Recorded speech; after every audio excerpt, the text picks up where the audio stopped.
The day he left me, I had just got my first big job. I thought it was the happiest day of my life. I was wrong. My name is Emma. I am 23 years old, and this is the story of how I lost everything right when my life was getting better. I used to be very poor. I lived in a small room, old bed, broken table. That was my life. But I wasn't alone. He was with me. His name was Ryan. He said he loved me, and I believed him.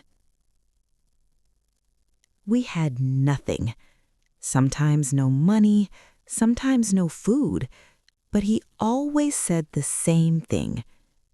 Don't worry, we will be okay. So I worked harder, every day, for us.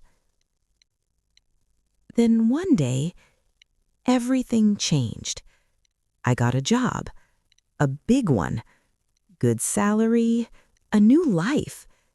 I was so happy.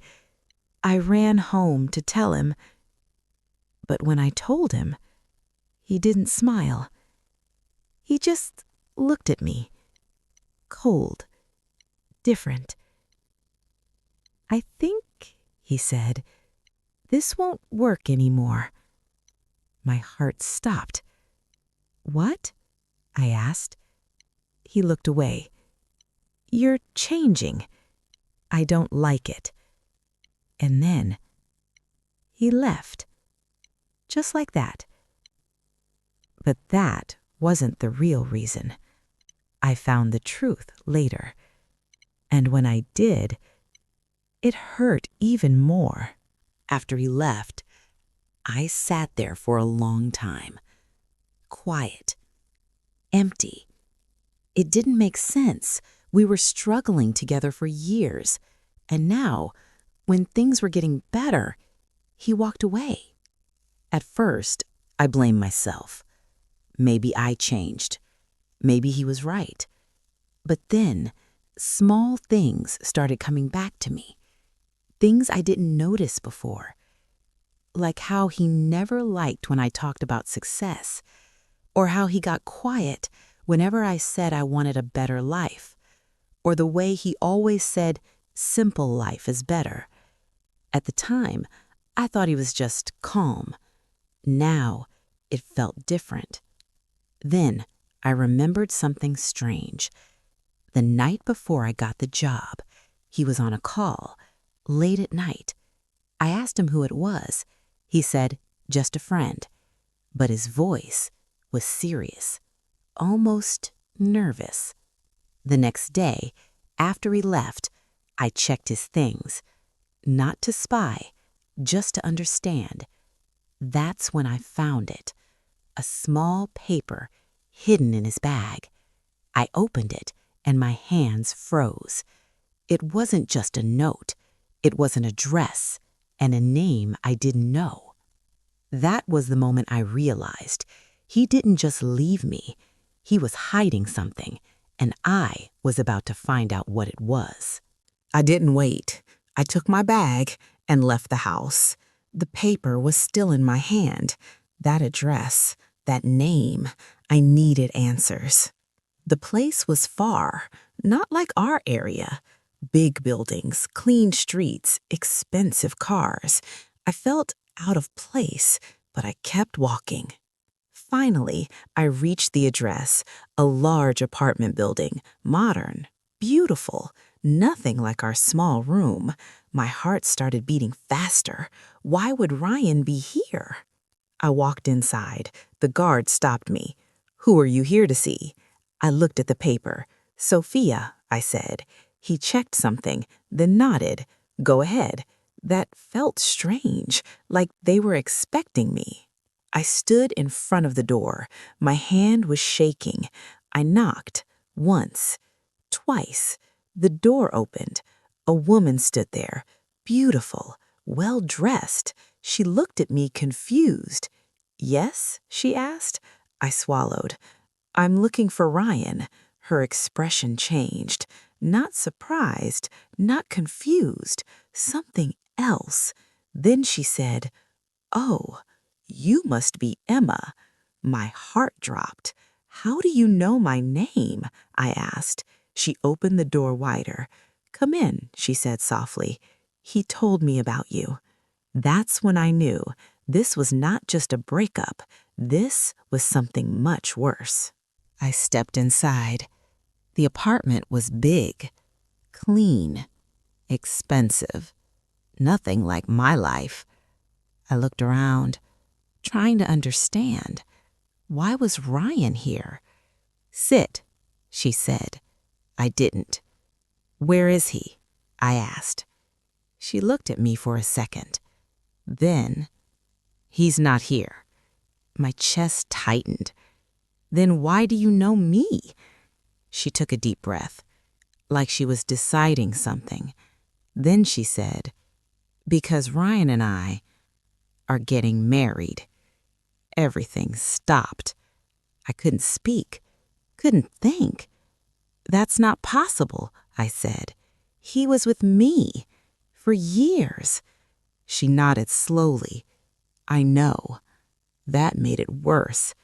"You knew?" I asked. She looked down. "Yes." My chest felt heavy. "So I was what? A joke?" She shook her head. "No, you were part of a plan." A plan? The word didn't make sense. "What plan?" I asked. She looked at me again, and this time there was no kindness. "Ryan needed time to build himself, to grow, and you made it easy for him." My hand started shaking. "You used me," I said. She didn't answer because she didn't need to. "He never planned to stay with you," she said quietly. "He was always going to leave." That was it. The truth. Simple. Cold. And it broke everything. But the worst part was not that he left. It was what he took with him. "What do you mean?" My voice felt weak. She looked at me. Calm. Too calm. "The money," she said. My heart dropped. "What money?" She frowned slightly. "The money from your new job." I froze. That wasn't possible. "I just got that job," I said. "I didn't even get paid yet."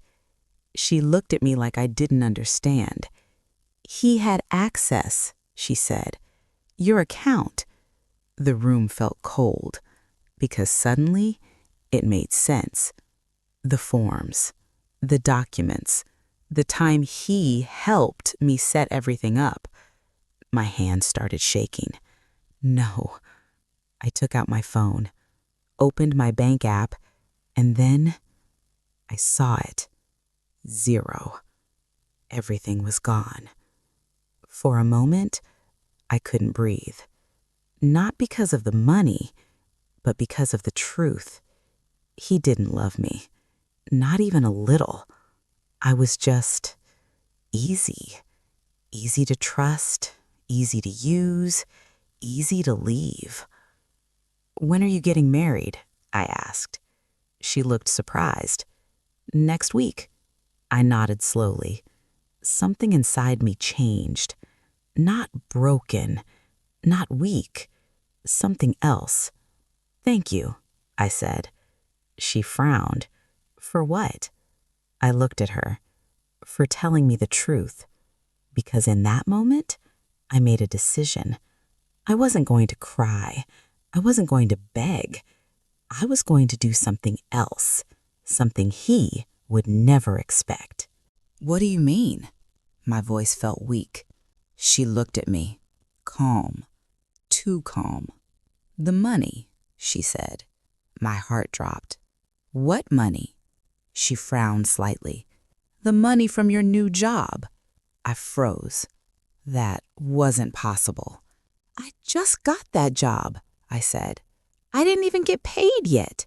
She looked at me like I didn't understand. He had access, she said. Your account. The room felt cold because suddenly it made sense. The forms, the documents, the time he helped me set everything up. My hands started shaking. No! I took out my phone, opened my bank app, and then I saw it. 0. Everything was gone. For a moment, I couldn't breathe, not because of the money, but because of the truth. He didn't love me, not even a little. I was just easy to trust, easy to use, easy to leave. When are you getting married? I asked. She looked surprised. Next week. I nodded slowly. Something inside me changed. Not broken, not weak, something else. Thank you, I said. She frowned. For what? I looked at her. For telling me the truth. Because in that moment, I made a decision. I wasn't going to cry. I wasn't going to beg. I was going to do something else. Something he would never expect. 1 week later, I stood outside the wedding hall. Beautiful place. Flowers, lights, happy people. I wasn't smiling. I walked inside. No one stopped me. No one knew me. Perfect. I saw them. Ryan and Sophia, standing together like nothing happened. The ceremony started. People were quiet, listening, smiling. The priest spoke. Do you take? Stop. My voice echoed. Everyone turned. Ryan saw me. His face changed. Fear. Real fear. Emma, he said, like he couldn't believe it. I walked closer, step by step. You forgot something, I said. The room was silent. What are you doing here? Sophia asked. I didn't look at her. I looked at him. You took my money, I said. Murmurs started, people whispering. Ryan shook his head quickly. That's not true. I smiled slightly. Really? I took out my phone, opened the messages, his plan, and I showed it to everyone. The room changed. No more smiles, no more happiness, just silence. Heavy silence. You used me, I said. You lied. And now, everyone knows. Sophia stepped back, looking at Ryan. Is this true? She asked. Ryan didn't answer. That was his answer. And just like that, the perfect wedding was over. No one said anything. People just stared. At him, at me, at the truth. Sophia stepped back slowly, like she didn't know him anymore. You lied to me, she said. Ryan tried to speak. It's not... Stop. Her voice was cold, very cold. I don't want to hear it. She took off the ring, dropped it right in front of him. Then she walked away, just like he walked away from me. Ryan looked at me, not angry, not proud, just empty. Why did you do this? He asked. I looked at him, calm, because now I understood everything. "You did this," I said. "I just told the truth." I turned and walked away. No tears, no fear, no pain. Because the truth is, he didn't break me. He showed me who he was. And that was enough. Sometimes people leave your life not because you lost them, but because you finally see them. So tell me honestly, if someone used you like this, would you stay silent? Or would you tell the truth, no matter what happens? Let me know in the comments. And if you enjoy stories like this, don't forget to subscribe, because the next story might be even more shocking.